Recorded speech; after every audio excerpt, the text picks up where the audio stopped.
我自己都唔知道，我自己都覺得好搞笑。我睇到似咩？哇！我即係個心卜卜跳起晒雞皮。我嗰一刻，雖然唔關養魚事啊，但係講啲開心嘅嘢俾大家聽下嘛。呢班細路真係即係我都唔識講，即係專心研究你想做嘅事咧，原來真係會做出一片天嘅。大家好，我係本土養殖嘅 Alex， 今日同大家錄一個 podcast 咧，就係想做翻一個回顧啊。咁啊，好似23年嘅本土家書咁樣啦。如果大家有睇我嘅 post 嘅話咧，基本上今年我每出一個 post 咧，都係講今年太忙，好多嘢都做唔切，又點咁樣。今年太少嘢透明俾大家知道啦。咁啊，我趁住呢個 podcast 想分享多少少俾大家。咁我今年飛咗好多個唔同嘅地方，咁啊，例如我年頭嘅時候啦，咁我就去咗 Kerala， 南印度克拉拉邦，咁啊，我就揾咗我一個教我印度菜嘅阿 Sir， 國際廚藝學院嗰度跟一個印度人學印度菜咁樣。咁之後咧，我就同佢唔知點解好鬼啱傾咁樣，咁咧就。我2月咧仲邀請埋佢，不如帶我去佢鄉下 Kerala 嗰度咧，去搜羅一啲香料翻嚟啦咁樣。我一直都有同大家介紹我用中藥嚟養魚啦。咁到我一路再研究落去嗰陣時咧，我就發現咗原來我用嘅中藥嚟養魚嘅咧，其實入邊有好多都係香料嚟嘅。咁呢樣嘢我要好多謝我啲魚，就係因為佢揾條路引咗我去研究呢一件事嘅。咁啊，因為我研究嗰個藥方而走咗去學印度菜，因為我知道我自己根本冇時間去讀中醫啊嗰啲。咁但係如果我要好理解我點樣去運用啲香料嘅話咧，我諗主食係即係印度菜係一個好可以利用香料嘅一個菜式嚟嘅。咁啊，走咁遠咧個原因就係其實香料咧，我好容易喺國內啦，又或者馬來西亞嗰啲地方買得到嘅。咁但係有一個問題咧，就係而家嗰啲叫做先進啲嘅國家種嘅農業啦嚇，唔好講淨係種香料啦。咁其實佢哋都係好多工業嘅種法啊。咁變相佢哋會用一啲化學嘅肥料啦、化學嘅殺草水啦，同埋化學嘅殺蟲水。咁我今次去買香料嘅地方咧，阿 Sir 就直頭幫我聯絡咗一個香料嘅園啦。咁我就去咗睇啦。咁呢件事我好開心嘅。咁我哋去咗嗰個香草個山頭咧，山最高嗰度咧，佢哋就種啲最貴嘅嘢，就係茶葉。咁山腰咧，佢哋就係種香料嘅。山腳咧，佢就係人住同埋種菠蘿啊，即係一路平落去咁樣。咁我揀嗰度嘅一個最主要原因咧，就係佢哋嘅種植方法咧係勁原始同埋勁懶啦。佢哋用雨水同埋朝頭早嘅霧水嚟灌溉啦。咁啊，施肥咧就係佢餵飽咗啲牛之後咧，啲牛就上去周圍鋪啦。咁就係嗰啲就係肥料啦咁樣。咁啊，甚至乎佢哋連曬香料嗰陣時咧，都係純粹係用太陽嘅。咁所以呢件事真係一個真正嘅天然健康嘅嘢，即係冇化學殘留嘅嘢咯。咁就係我呢幾年追求得好緊要嘅理念嚟嘅。咁導致到我的起心肝出咗呢一系列嘅健康嘢。咁樣咧就好啦，喺印度翻嚟咧，咁我就買咗好多香料啦，亦都喺嗰邊同嗰邊有啲邦交，類似好似代理咁樣。咁變相而家好多嘢咧，我都係用電話去 order 翻嚟。咁但係咧，印度人真係好怒氣。算啦，我哋唔好講，我哋繼續加書先。我有嘢可以話題。香料之旅之後咧，我就去咗波士頓嘅。咁喺波士頓參加一個海鮮展。波士頓嗰度我自己好開心㗎。咁同埋因為我租咗架我自己好中意嘅車啦，咁就揸咗去紐約嗰度睇一個船展添嘅。咁雖然唔關養魚事啊，但係講啲開心嘅嘢俾大家聽下嘛。咁反而喺嗰度咧識咗幾間加拿大嘅公司，咁佢哋都係香港人 run 嘅。咁呢個我自己都打過突㗎，因為反而係佢哋行埋嚟，你係咪香港養魚嗰個？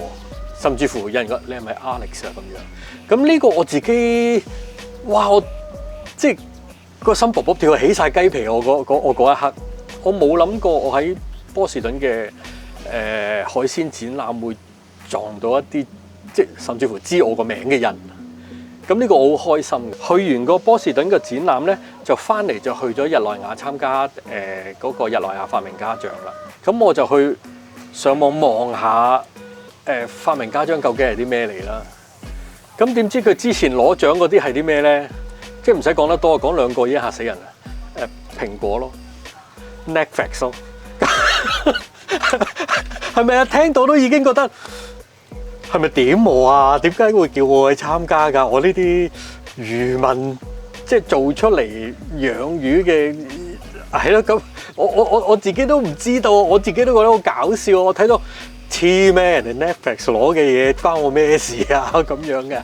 咁啊，好彩 Austrian 我研究嗰部 Austrian 攞咗一個金獎啦。咁呢個我自己好開心嘅，因為呢個金獎令到我今年對落嘅行程全部都唔同晒啦。我個路徑啊，各樣嘢全部都唔同晒。佢直頭係帶咗我去一個新嘅組別，有好多我呢世都冇諗過我會接觸得到嘅組別。咁其實咧喺8年前咧，我就一直喺養魚上面遇到好多困難，咁我就設計咗呢部機出嚟。咁其實我成日都講有好多嘢個天安排咗俾你行嘅。你只要攞住個正念一路行咧，佢就會一路指引你。其實我完全冇諗過我會設計咗呢部機出嚟，而亦都冇諗過會攞去比賽，亦都冇諗過會有個金獎翻嚟。咁部機其實嗰個功能咧就係佢有幾個唔同嘅 sensor 啦，可以監測嗰啲水質啦、溫度啊、鹹度啊、溶氧量啊、酸鹼度啊咁樣啦。咁即係我最主要望住啲水嘅主要數據啦。我嗰部機係可以自己生產純氧嘅。咁啊，同埋咧，佢另外咧就係可以生產臭氧啦，有效令到嗰啲噴出嚟嘅純氧同埋臭氧咧係霧化嘅。咁純氧咧係可以幫助條魚嘅生長啦，幫助條魚嘅消化啦，令到我設計呢部機出嚟就係因為我哋做得太辛苦。咁直至到疫情嘅時候啦，咁我有一位朋友阿 Cody 佢上咗嚟啦，咁啊帶埋佢另外一個朋友 Matt 上嚟啦，睇咗我部機之後，佢話：喂，唔係喎，你呢部機勁嘢嚟㗎喎，你邊度你買翻嚟㗎？定係你點㗎？我話唔係啊，我做翻我自己設計㗎咁樣。咁佢就話：哇，你黐線㗎！你做啲咁嘅嘢出嚟咁之後呢件事就一直喺我腦裏邊，我都冇特別點樣諗。咁但係始終就係因為疫情嗰2-3年啦，咁變咗我又冇魚苗翻啊，又冇剩咧，佢變咗我冇嘢搞，係嘛？咁咪不如試下咯，出去見下個世界都好啊。橫掂我都混咗咁耐啦，喺魚排嗰度咁樣。咁之後就的起心肝揾埋我朋友阿俊仔嚟幫手，咁就兩條友喺度土法煉鋼咧，就砌啲好土炮嘅嘢出嚟。就係咁樣戰戰兢兢咁樣攞咗過去日內瓦，就唔小心攞咗個獎翻嚟咁樣，即係專心研究你想做嘅事咧，原來即係會做出一片天嘅。咁啊，我唯有識得咁講嘅，我唔知講咩好啊，因為我都唔知點解我會做咗出嚟咁樣，係啦。7月8月度咧，我就已成功入咗科學園。咁呢一個都係我成世冇諗過嘅嘢嚟嘅，咁亦都係帶咗我一啲好唔同嘅界別啦。咁啊，科學園嗰度有好多人可以即係幫助我哋有好多唔同嘅嘢啦。例如我哋叫咗我去參加另外一個叫做 ICT 嘅資訊科技獎啦，佢帶咗我哋去澳洲考察啦。咁亦都喺澳洲嗰度我參加咗一個科技獎。咁今年 Austrian 總數係攞咗3個獎嘅。咁之後咧，我就去咗加拿大。咁加拿大咧就一切都好順利嘅，因為我喺波士頓嗰陣時已經約咗一啲唔同嘅香港人營運嘅海鮮公司見面啊嘛。咁但係咧喺多倫多嗰度咧，我哋已經即係有一間係傾得好投契嘅公司啊，嗰啲咁樣。咁大家都好一見如故。咁同埋喺個展覽裏邊咧，我唔小心識到大統華一位好有資歷嘅賣手咁樣啦。咁喺我臨走嘅時候咧，我就放低咗啲魚俾佢。咁咧佢就話：好啊，我試下咁樣。翻到嚟香港等咗個幾月咧，都冇音訊啦。我以為衰咗㗎啦咁樣啦。大概2個月到咧，我突然間收到佢嘅 message。佢話：喂 Alex， 對唔住，我將你啲魚放咗喺冰箱唔記得咗。咁咧，我琴晚終於食咗咯。我忍唔住即刻 message 你嘅。你啲魚係即係雪藏㗎啦。咁但係食起上嚟係鮮魚咁樣。喺加拿大嚟講咧，你哋嘅魚對我哋嚟講係一個珍品嚟嘅，我可唔可以同你哋攞貨啊？咁樣，咁但係咧咁我都同翻佢講，我話好，你等我即刻安排咗個入口證先，因為我係乜都冇做過，咁直至到如果你係有興趣嘅，咁我就試下去攞啦咁樣，咁呢個係即另外一個好開心嘅事啦咁樣。完咗加拿大翻嚟啦，咁我就有一班理大嘅學生嚟咗啦，咁嚟咗1個禮拜做實習，咁佢就一直喺度幫我哋手照顧啲魚苗啦。係啊，諗翻起都開心㗎，都正㗎，真係。我又唔敢講話喺佢哋身上邊學到嘢咁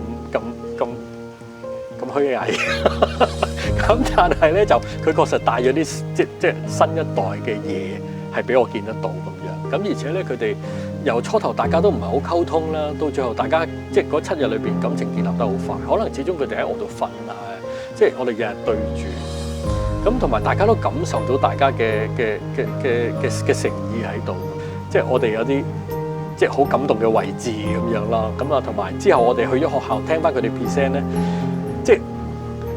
即我個心都好，唉！呢班細路真係，即我都唔識講。嗰班後生仔我自己都即好掛住佢哋嘅。係啊，係咯，我即都間唔中 message 佢哋，成日想佢哋翻嚟。如果你哋睇到呢個 podcast 就翻嚟探我啦。呢個好好笑啊，好似啲阿叔阿嬸咁樣。咁你大學生之後咧，咁大概係嗰啲7月啊嗰啲咁嘅時候咧，咁我就因為嗰個發明家獎而科學園 line up 咗，我就叫我去參加一個叫 ICT 資訊科技獎啦。中間個經歷我好想分享下嘅，咁總共係 present 咗2次嘅。咁2次咧都係有差唔多10個 judge 喺度咁樣坐晒喺度啦，咁哇我勁驚啦！咁點解呢條長毛會嚟參加 ICT 嘅咁樣？好好彩啦，因為由嗰班 judge 由有少少拗頭到好用心聽，到不如俾多幾分鐘去講多少少啊咁樣。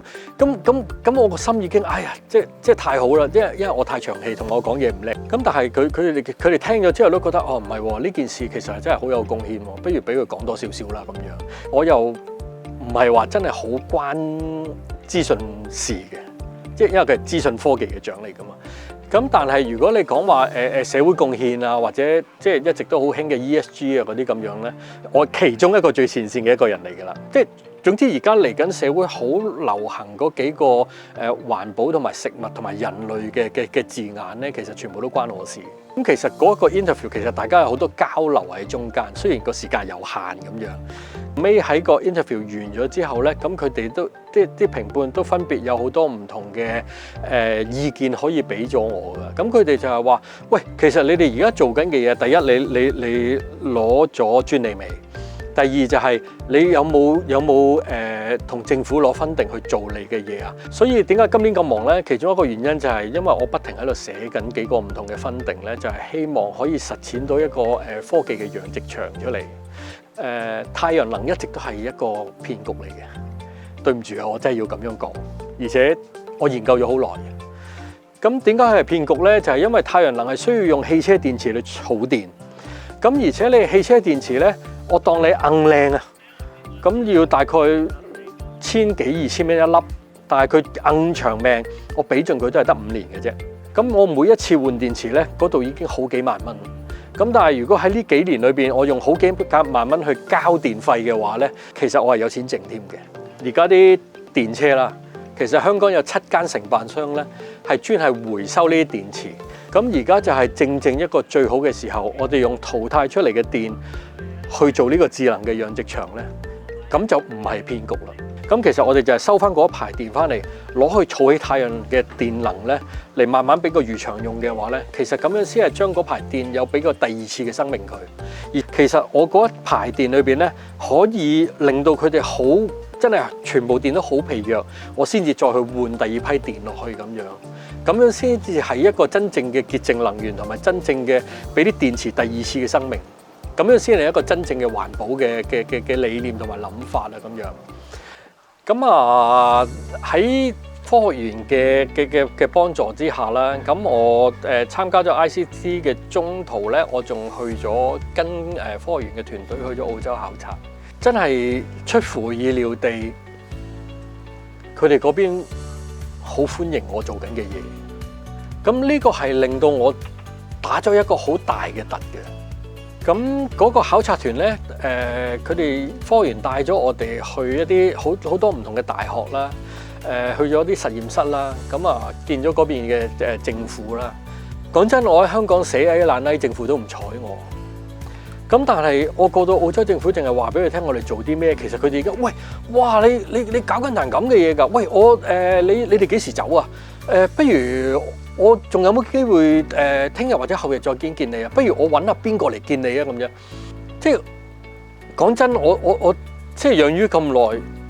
我反而喺嗰度覺得我最受尊重，即係 OK， 香港人都好尊重我，咁但係即係確實有某啲揸住權嘅部門咧，確實真係冇睬過我做任何嘢，即係搞到我好掛住澳洲嘅。咁但係係咯，好哎呀，人哋嘅海產太豐富啦，係啦，即係有啲嘢都唔係我要諗嘅嘢，咁但係我確實係好期望可以同佢哋合作多少少嘢出嚟。喺嗰次之後咧，咁嗰邊有一個香港嘅商會咧，我亦都參加落咗一個比賽咁樣。咁就係我今年第2次去澳洲嘅原因啦。咁啊嗰邊就2次都俾咗好多新嘅意念我㗎。啊，其中有一個咧係香港貿發局嘅阿 Bonnie，咁我都好多謝佢嘅。我11月嘅時候咧。阿 Bonnie 就咁啱有一個香港嘅澳洲籍嘅香港人，咁咧佢就喺同香港有做海鮮嘅往來嘅生意嘅，咁佢就上咗嚟魚排參觀啦咁樣，咁大家都一路傾，咁我又介紹部機俾佢，又點咁樣啦，一路傾咗好多偈，大家分享咗好多之後咧，佢突然間諗下，喂唔係喎，第一我做咁多鮑魚，你呢部機唔係淨係魚嘅喎，其實鮑魚龍蝦都係嘅，我做好多鮑魚龍蝦嘅喎咁樣。咁佢突然間就 click 就好似醒翻咁樣，喂唔係喎，咁可以將你呢部機放喺我哋啲運輸車入邊喎，因為我哋運輸車其實嗱澳洲雖然唔同美國冇話幾十個鐘頭嘅運輸啦，但係我哋都有7-8個鐘㗎。咁其實你呢部機個食電嗰個效能咁細，咁我裝喺部車度咪好適合去俾運輸咯咁樣。哦係啊。係咁樣做嘅，而且我哋已經將佢進展緊第2、第3代咧，甚至乎係有其他功能咧，係更加適合你哋運輸上面用。而且我出緊呢啲細規模係俾啲海鮮餐廳啊嗰啲咁樣。咁聽咗之後咧，就大家好似哇，仲多啲嘢好似可以合作咁咯咁樣。咁但係好啦，講到最後咧就係佢因為約咗人。咁所以咧夠晒鐘啦，佢話喂唔得啦，我真係要走啦咁樣。佢孭晒背囊，但係咧我都唔俾佢走。咁因為咧我一知道原來佢趕時間之後咧，我就乒乒乓乓蒸條魚俾佢啦。咁好啦，佢孭晒背囊諗住走都俾我掹翻轉頭啦。咁到最後嗰條魚真係出到嚟啦，終於到。咁佢食咗2啖之後，擺翻低個背囊，大家又坐低翻再傾。佢話喂，你哋啲魚咧，我成日以為你係我哋澳洲賣緊嗰啲越南啊。菲律賓嗰啲 catfish 嗰啲 fillet 啊，原來你嗰啲魚同鮮魚冇分別嘅喎。我就第一句問佢，我話咁我使唔使同嗰啲越南嗰啲 catfish 鬥價錢㗎？我做唔到嗰啲平價㗎，因為越南人工又平，地方又平，同埋 catfish 本身係啲好平嘅嘢嚟嘅。咁但係我啲魚做唔到咁樣，佢話喂唔使喎，你啲魚有質素，唔需要鬥到咁賤喎。因為澳洲人咧，其實啲好貴重嘅嘢咧，其實就出晒口嘅。咁其實佢哋自己本身都只不過係食 catfish 嘅啫。